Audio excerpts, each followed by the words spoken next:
တော့မွန်တိုင်နီအပိုင်းလေးကိုဆက်ဖြေကြမယ်အဲ့တော့မွန်တိုင်နီကနံပါတ်10ကနေပြန်စမှာပေါ့အဲ့တော့နံပါတ်10မှာတော့ဟီဒါကနာလို့ပေးထားတာကိုကွာခန်းကြည့်လို့ပြန်ရွေးချယ်ရမယ်အပိုင်းပါလာပြီအဲ့တော့ကြည့်ရအောင်ပထမတစ်လုံးကဟန်တိုင်နဲ့ဟန်တိုင်ရဲ့အဓိပ္ပာယ်သိလားဟန်တိုင်ဆိုတာစန့်ကျင်ခြင်းဆိုတဲ့စကားလုံးလေးသူ့ရဲ့အဖြေမှန်ကအချီပန်ကဟန်တိုင်လေးပါဟုတ်ပြီနော်နံပါတ်7မှာကြည့်ပါအောင်ဗာလေးလေဟီဒါအီတေတဲ့အောက်မှာ choice ကိုကြည့်လိုက်တော့ဗာလေးဆိုတော့ monster gate ကားနဲ့ပိုင်းထားတာဖြစ်တဲ့အတွက်မူလစကားလုံးဟီဒါခိမတ်ဆိုရဖွင့်လက်သည်ဆိုတဲ့စကားလုံးလေးအဲ့အတွက်သူ့ကိုတိုက်ပေါင်ပြောင်းတော့ဟီဒါအီတေဆိုတော့အဖြေမှန်ကယွန်ပန်ကစကားလုံးလေးဖြစ်ပါမယ်နော်ဖွင့်နေဆိုတဲ့အခန်းကြီးလေးပါ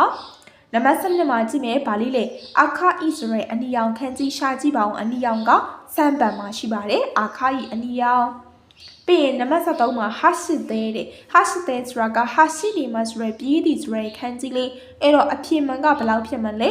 နိဗ္ဗာန်ကဟာရှိသေးဆိုရဒီနေဆိုရစကားလုံးလေးဖြစ်သွားတယ်ဟုတ်ပြီနော်အဲ့နောက်တစ်ခုဆက်ကြည့်အောင်နံပါတ်14မှာပါလေခူတိုင်းနဲ့ခူတိုင်းဆိုတာပါလေမှောင်နေဆိုရခန်းကြီးအဲ့မှောင်တဲ့ခန်းကြီးလေးရွေးမယ်အချီပန်ကခူတိုင်းဆိုရခန်းကြီးလေးပါနော်အဲ့ဆိုရင်ဒါလေးကတော့နံပါတ်15လေးဆက်ကြည့်မယ်နံပါတ်15လေးမှာဗာလေးလေရဆိုင်လေရဆိုင်ဆိုတာဟင်းသိဟင်းရွက်မဟုတ်ဘူးလားအဲ့တော့အဲ့ဒီရဆိုင်ဆိုရဟင်းသိဟင်းရွက်လေးကအဖြစ်မှန်ဘယ်လောက်ဖြစ်မလဲ1နဲ့3လေးမှာအဖြစ်မှန်ကယွန်ပန်လေးဖြစ်ပါတယ်ယွန်ပန်ကရဆိုင်ဆိုရစကားလုံးလေးပါဟုတ်ပြီနော်အဲ့ဆိုရင်ဒါလေးက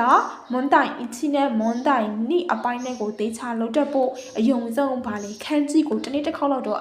မှွေပြီးမယ်နော်စာမိုးပဲဖြေကန်ဒီမှာ7ရက်အလိုဖြစ်စေ9ရက်အလိုဖြစ်စေနေ့တိုင်းကိုနည်းနည်းတစ်နေ့ကို10လုံးစီပဲဖြစ်ဖြစ်ခန်းကြီးတွေကိုပြန်နှွေးပါကိုမေကုန်းဟောင်းတစ်နေ့တစ်စုံကိုင်နေဆိုရင်လည်းမေကုန်းဟောင်းတွေကခန်းကြီးလေးတွေကိုပြန်ပြီးတော့ကြည့်ပေးပါမယ်ဒါလေးဆိုရင်ပို့ပြီးတော့အဆင်ပြေတယ်ပေါ့နော်